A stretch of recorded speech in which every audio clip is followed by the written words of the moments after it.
As I said, the ADPs that we are using are going to be with sleepers. So this is a segment that we're gonna say who are 5 guys that you would draft above their average draft position? All right, so we'll start with that. I'll get it started. You gonna give all 5 or no? No, I'm just gonna give one. We'll go one at a time and talk about them. So off the rip ski, I got a guy in Drake London. Drake London's getting drafted at 53.9 right now, according to Sleeper. He's a guy who saw over 20% of the target share last year. You expect that offense to improve. I mean, I'm a Falcons guy. That's my squad. I'm a fan. You expect that offense to improve with the addition of Bijan, with just all the young guys developing another year like a Drake London. So I expect that dude only to get better. I mean, you have guys like Garrett Wilson and Chris Olave who were in that class going in the end of the first round, beginning of the second round, and you have his peer in Drake London going 54 is the 54 is the middle of the fifth round. Middle of the 5th round. That's a guy who, he's going to be a threat in the red zone. He's going to see a bunch of targets. So, he's going behind guys like DJ Moore, like Terry McLaurin, like D-Hop. Those are guys who, on paper, they're better than him. They're better. They've proven more than him. But if you're going to tell me I'm crazy for saying Drake London could have a better season than those guys, you guys are crazy, honestly. So that's my first guy. Agreed. I'll go with the next player. This is just the player I feel like I'm very biased for. I feel like I'm always either reaching for this guy, but Alan Lazard is one. I feel like I say his name every episode now. Alan Lazard's just one of those guys, especially now with the chemistry with him and Aaron Rodgers going into that room. Obviously, Garrett Wilson is the number 1 in that room. There's no question for that. But Alan Lazard could play a really close number 2 for a really good Jets offense. Just time will tell. Fair. I have him going at a 121. Okay, so it's tough for the order of the guys that I want to pick. But I'll start off with a guy that has been heavily slept on this year, and I feel like this just happens almost every year now, but especially so this year. His quarterback situation is a little rough, but this man has never had a season in the NFL that he hasn't had 1,000 yards. And he's getting drafted in the middle of the 7th round, and that is Mike Evans with the 77.6 ADP. Getting drafted in the middle of the 7th round. And I understand. I get it. Trust me. I get that Baker Mayfield is his quarterback. But listen, if Dean was here, he'd be talking up Baker Mayfield. But you're not. So anyways, I'm big on Mike Evans. Baker Mayfield likes to take his risks. I don't know how long he's going to be the quarterback. Mike Evans is one of those guys that it's a big boom or bust game from him. He could have 35 or he could have 5. And look, I'm not saying that he's going to be your wide receiver 1 with an ADP of 77.6. If he could be your wide receiver 3 on your team, you're in pretty good shape. So I think Mike Evans is being drafted way too low for his production throughout his career. So there's one on my board too. Yeah, he's a baller. He's always been a baller. So it's hard not to take him earlier than that. So my guy at number 4, I actually have 2 guys. I cheated this a little bit. I put 6 players, but at number 4 in particular, I put 2 guys. And those 2 guys are Lamar Jackson and Justin Fields. I have Justin Fields too. Sick. So Lamar Jackson's ADP currently is 35. So that's the end of the 3rd round. Yes. Yep. And then Justin Fields is a 45.5. So pretty much the end of the 4th round. So if I'm drafting at the end of the 3rd round and Lamar Jackson's on the board, I'm drafting him. If he's not there, and then I'm drafting at the end of the 4th round, and Justin Fields is on the board, you best believe I'm drafting him. These are 2 guys who could potentially be the two highest rushers at the quarterback position in the NFL this season. I've spoken about it a few times on this podcast. Lamar Jackson's my QB1 this year. I expect huge, ginormous, mega things from Lamar Jackson this year.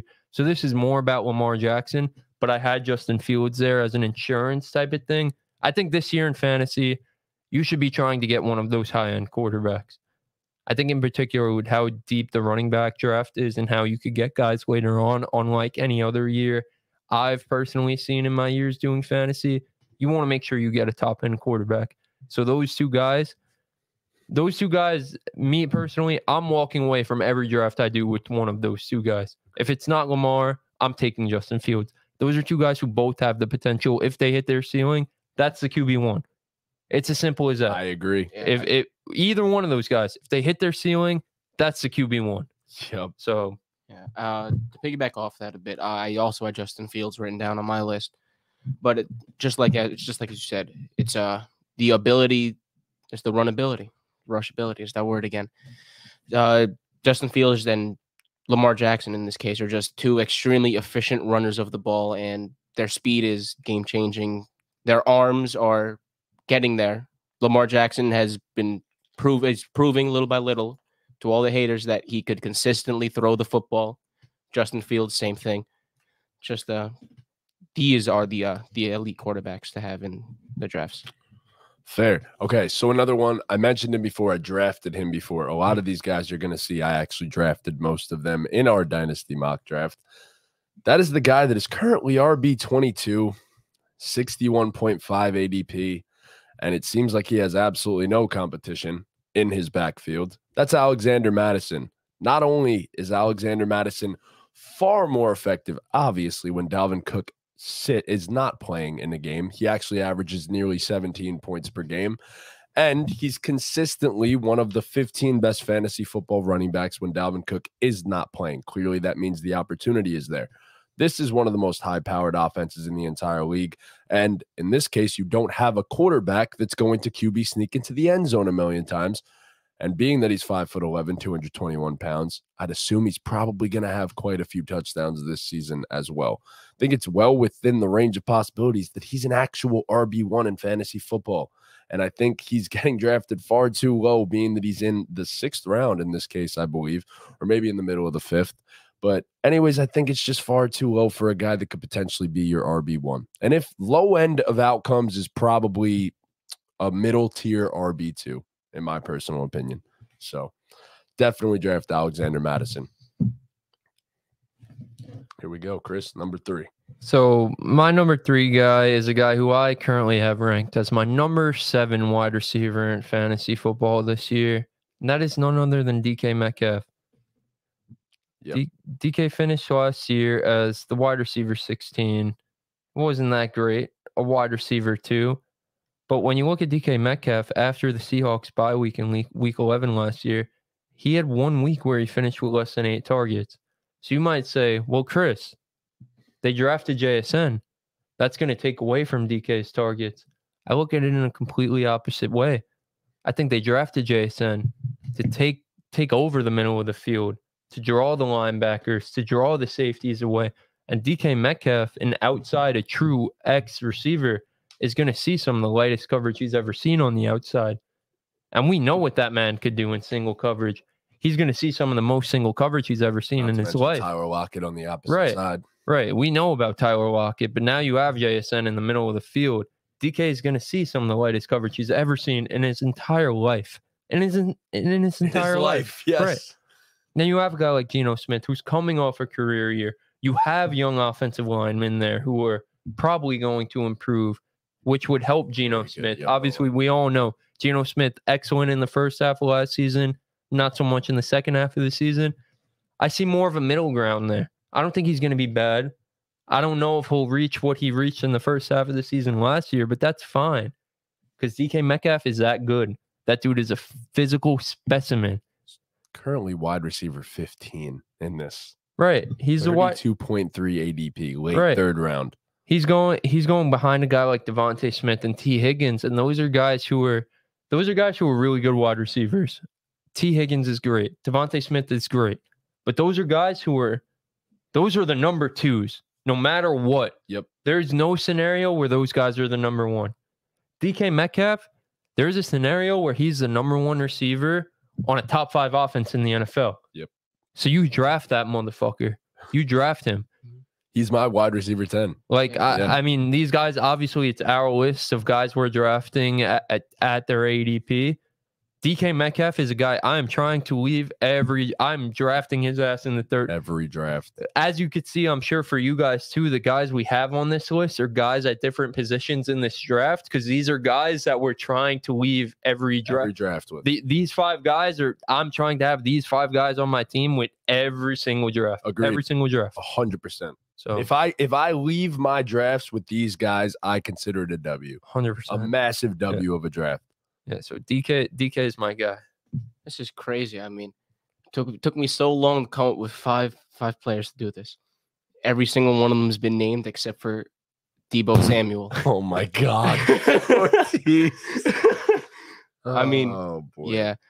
So, but I think Deebo Samuel they have him ranked at 38, and just like what Chris said, he's ranked below these T. Wide Higgins. receiver 16 currently, by the way. Yeah, wide receiver 16. But he's ranked below these guys like T. Higgins, like Devontae Smith. As Chris said, those are number 2s in an offense. You look at the 49ers and you look at McCaffrey, you look at Deebo Samuel, you look at George Kittle.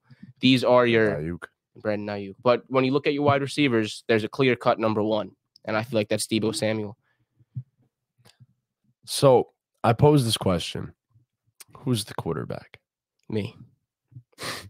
And I pose this other question. So many mouths to feed.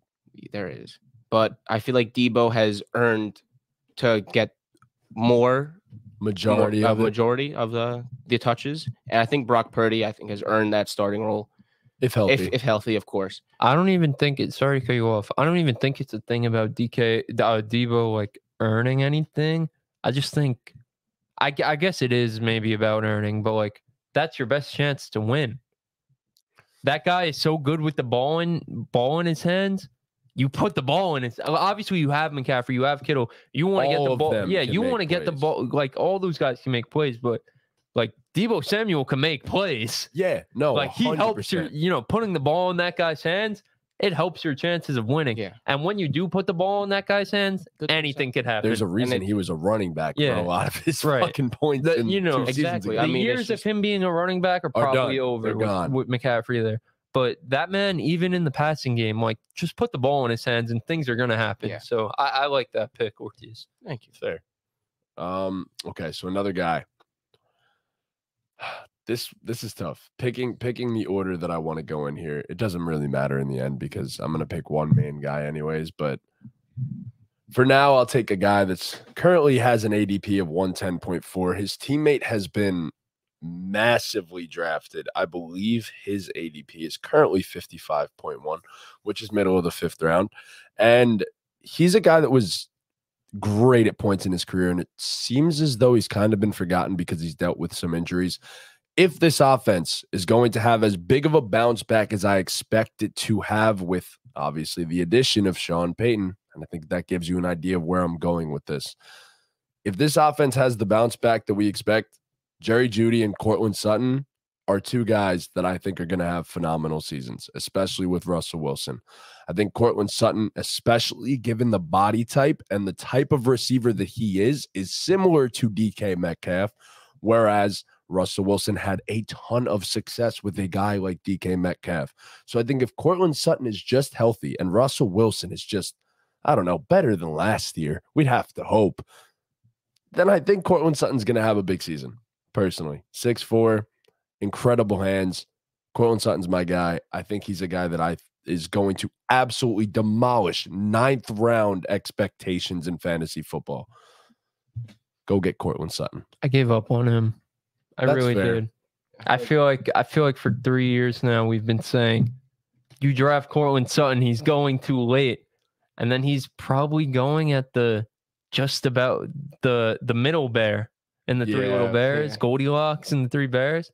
He's just about right, Courtland Sutton, where he gets drafted every year. I don't know, man. It's so tough. I would love to see that motherfucker go off, man. I rock with Courtland Sutton. He's a damn good player. He has that big body build like a guy like DK Metcalf. I kind of gravitate towards those type of receivers, like a Mike Williams. Yeah, I was incorrect. He didn't have 1,300. He had 1,100 in 2019, which is a long time ago. So long ago. Yeah. But a lot of injuries in between there. That's a long time, especially in football years. I would be, that's a guy who I'm probably not drafting, but like, if I make it to my fantasy championship and that's the guy who beats me, so be it. I'd be sad, but I'd be happy for him. It's like, wow, Courtland Sutton was healthy. It happened. It happened. I'd be happy for the guy. I want to see that motherfucker succeed. Like I really do. Courtland Sutton. I love him. He had so much potential. Like it was there. It really was there. And then he tore his ACL. Yeah. The year after he had 1,100 receiving yards. Yeah. So my number 2 guy that I'm drafting no matter what. So this depends on my draft strategy because we're going to see the rounds are a little bit messed up here in terms of the guys I picked. But Aaron Jones at an ADP of 40.8. You get Aaron Jones in the 4th round. I mean, this is a year where dudes are taking receivers early. People are taking receivers early. So I'm going to try and take my receivers early. If I could get Aaron Jones to be my RB1 in the 4th round, I am content. Aaron Jones is going behind a guy like Ken Walker, a rookie in Jahmyr Gibbs, a guy like Travis Etienne, who we don't know if he could be a 3-down back, a guy like Najee Harris, who was inefficient as hell last year. Those are 4 guys who I'm drafting Aaron Jones over confidently, and I'm content with it. Aaron Jones, we know what he could do in the pass-catching game. He's an efficient runner of the ball. He has a new quarterback there who's probably going to be looking to him as a safety blanket. So Aaron Jones, as Drew said in our running back rankings videos, he's going to be a fantasy dream this year. So Aaron Jones is a guy I'm definitely looking to draft. Agreed. You guys definitely talked me up on Aaron Jones now, which is why I'm so high on him now. Kind of changed my entire mind, you and Drew. But go ahead, Ortiz. Did you try to figure another one out? Just go. Yeah? Okay. All right. So I mentioned him before, drafted him in Dynasty. One of the 2 remaining guys. I'm not going to pick him as my primary guy because I'm saving a big one for that one. But anyways, late 7th round, 81 ADP. It's George Pickens. Him and Kenny Pickett seem to have some sort of chemistry there down the stretch. He wasn't getting a crazy target share, but he has everything in the mold of an ex-receiver, and I think it's just going to happen this season with Kenny Pickett. I think the 2 of them are going to develop together, continuously improve together, and George Pickens is going to turn into everything that we could imagine him being. I actually had him ranked as wide receiver 19, and it was very high. Definitely the highest of anyone on this podcast by a significant margin. But I'm a firm believer in George Pickens. Some of the best hands in the league, one of the best contested catch players in the entire league. And not only that, he's a deep ball threat every single play. So I just think it's absolutely a must-have in fantasy football in the 7th round for him to potentially go off and be wide receiver 1 caliber for all we know. So I think George Pickens is a guy that you absolutely need to have in fantasy football. Who you got, Chris? Okay, here we go. Who is one player you would absolutely draft at their current average draft? Who is one player you would absolutely draft at their current ADP? So the guy for me is a 4th-year wide receiver in the AFC North, a Pittsburgh Steeler, and that is Deontay Johnson.